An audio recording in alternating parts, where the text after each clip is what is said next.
Ladies and gentlemen, OG here. Welcome to the channel, and I could not be more excited to announce this next project that I have coming to you. Now, I did a previous video on this, but it was nothing compared to what I had in mind because I needed to speak to the master artist himself, Mr. Marlon Anthony. Now that I've spoken with him, and by the way, he is one of the coolest individuals you'll ever talk to, super supportive, gave the green light right away, and this is why I want to bring this to you. It's so important to me because he did a masterpiece documentary, better than any football gaming documentary I've ever seen in my life. The entire history of PES is included here, and I want to make sure that you are in the right mindset to watch this. So take yourself out of the current state of football games and take yourself back to whenever you first started. For me, it was just a young kid. The excitement for every new game on every new console. The excitement when you just first saw football on the sticks.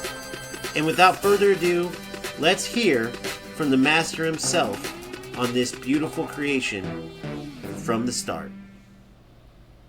Pro Evo, ISS, Winning 11, efootball.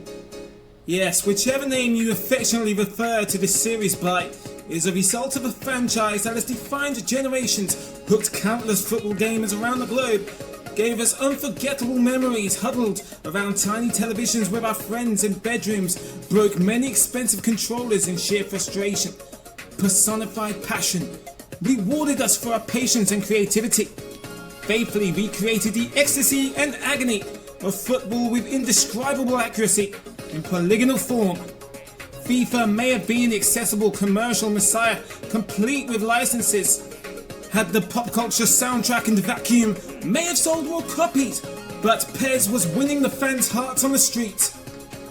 Pro Evolution Soccer was the pinnacle of football recreation. Now the franchise is a polished commercial success which shares just as much bipolar affection with football gamers as FIFA, and as many defections back and forth between both camps from fans as Zlatan Ibrahimovic and Luis Figo. But the series wasn't always a success story. It underwent many identity changes, players' identities needed changing, usually by us, the fans, and had its share of culture shocks and technical blunders, each time forcing Konami to work harder on each occasion to win the fans' faith back, as well as create new ones. We take a look at the series' humble beginnings, the evolution of the iconic franchise, and the direction the series has taken in present day, and even what the future holds for Pro Evolution Soccer. This is the history of PES. Unbelievable introduction from an unbelievable content creator. Truly remarkable, and by the way, a remarkable voice, Mr. Marlon Anthony. Thank you very much. And I wanted to start here, ladies and gentlemen, because this is where it started for me. A lot of you youngsters might be looking at this going, what am I watching? But this 2D brilliance was the first memories I have of football on the sticks. This still brings back the magic that I saw on the TV screen when I first realized that I could play football on a video game. For me, it was all about the magic of the game itself. It was literally about the beautiful game. I didn't need several different teams. I didn't need player names or anything like that. I could literally take two teams with the same jerseys and use my imagination as to which players I was using, which teams I was using. It was a World Cup final, Brazil versus Italy in USA 1994. The stadium's packed. The game's tied. Can I score the game winner? Can I defend well and hold a lead? And I would pretend I was all of my favorite players from the time. And this lasted for several years into the future iterations of the game. But even with all of this time that has gone by, even with all of the advances in technology, I could still go back, if you gave me this game right now, to what my imagination brought, to the fun that I could have just playing by myself. Forget about when my friends were with me, or even my dad, who was the reason why I fell in love with this sport. He was the original member of my family that got me into football, or as we call it in the United States, soccer. And so when we got to enjoy the game on the sticks together, and we were just as amazed that we could do so, It was magic. That is what started my passion for these games. Not just my passion for real life football. That started before this. But my passion for actual video game football. Now, with all the time you can put in to get better, with all of the realism involved, even in the games that aren't the most realistic, with the UFL nonsense, with the FC arcade feel, and of course, efootball with the nonsense they added to a super realistic core, even despite all that. I mean, all of the investments that you put in, not just time, but your money now to get the very best players. This means something. Anything worth doing is worth doing right. Anything you're going to put your time into is worth you trying to be the best at. And so all of these low skill players, all of these rats that play football, not to play football, that just want to win at something, that just want to ruin something, and that's how they have fun, they're disgracing the beautiful game. If you don't think it's that serious, then you must not have had the history in these amazing games. This amazing game in particular, like I had. Now yes, EA Sports' FIFA was involved too, but these games you were seeing here were the original true to football games, and Konami stuck with that year after year after year, adding more and more things that continued to amaze us football gamers because we couldn't believe these things were in the games. So let's hear more about that from the legendary Marlon Anthony. The 3D era of Pro Evolution Soccer's history begins on the Sony PlayStation with Goalstorm or World Soccer Winning 11, depending on which part of the world you're from. The game modes actually regress from his SNES predecessor, which leaves us with Exhibition and Hypercup mode, a tournament of which his name is an obvious nod to the series' roots on the NES. The game's limitations are understandable though. It's 1996 and 3D gaming was a very new concept. It's fair to say Goalstorm even serves its purposes of a three-dimensional footballing prototype, a proof of concept if you like, for what's to come later on. Contrary to its previous games in the series, there are no player stats. There are even no player faces. Interestingly though, many national kits are accurate and even feature their association's official logos, a theme which would continue throughout the PlayStation series. Now this is a very important part of Konami's history because it carries with them even to the most current era of their football game, eFootball.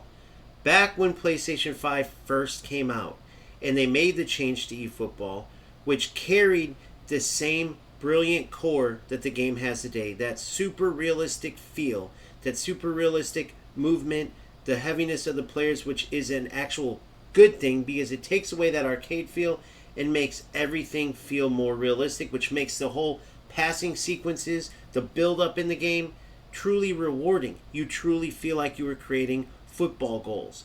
Whereas FIFA, it always has that arcade feel to it. You can't get away from the fact that you are playing a video game. eFootball has that sense of realism that you can't deny.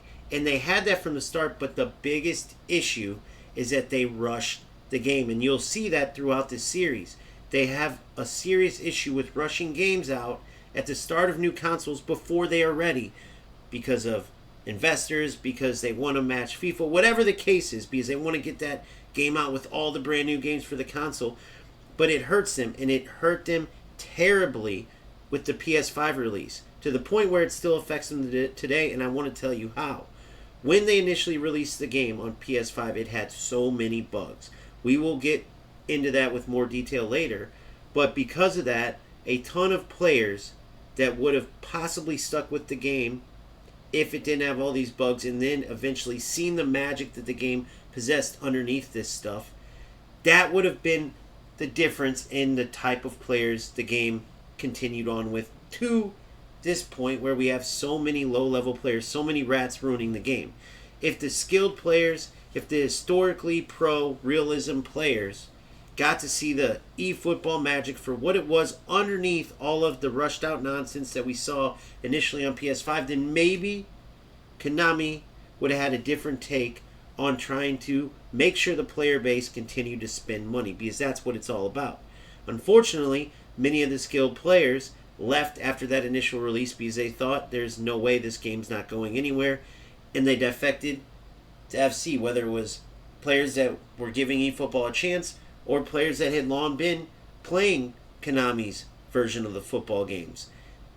Most people with skill went to FIFA at this time, now FC, and it has continued to hurt the game even today. Because I guarantee you, if a majority of the player base was made up of the skilled players that left at this time when they saw that the game in their minds had no hope, those type of players wouldn't stand for anything like Smart Assist. Konami would have got the beat of the player base, and they would have went more towards skill, more towards realism, because that would have been a majority of the player base, not the majority of rats that there are now who Smart Assist tends to. So it's something to keep in mind, because this is a traditional issue for Konami that they have, console after console after console, and this time it has truly hurt them. So the battle from us players that have seen the magic of this game and are trying to get it spread to other skilled players so that we can have a good football game where we go in and we don't have to worry about rat nonsense, where we can go into each game and know that we're going to compete in football, which is supposed to be what we're doing. I mean, it is a football simulator after all. That is why we have an uphill battle. And it's just crazy to think that this one decision to rush the game out during PS5 release, an issue that they had all throughout their history, is still something that the skilled players in the game are paying for to this day. Now I want to end this video by repeating something I said at the beginning. As you watch this series, forget about the current state of football games. Bring yourself back to these different eras when you first played these games that you were watching. Bring yourself back in history to how pure it was to turn on whatever football game you were playing, whether it was these games, FC, whatever. And remember the joy you had to score goals, win or lose, just to be playing. Just the joy of the beautiful game. And as you progress through this series, I want you to keep that feeling with you. Then by the end of the series, I want you to tell me if your perspective on football games on the sticks have changed. As always, keep grinding, keep having fun. Make sure you smash the like button if you enjoyed this video.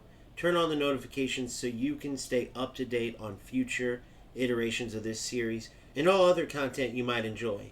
If you haven't already, be sure to join our Discord community. The link is in the YouTube bio. We have a ton of amazing football fans in there. It doesn't matter if you play eFootball, UFLFC.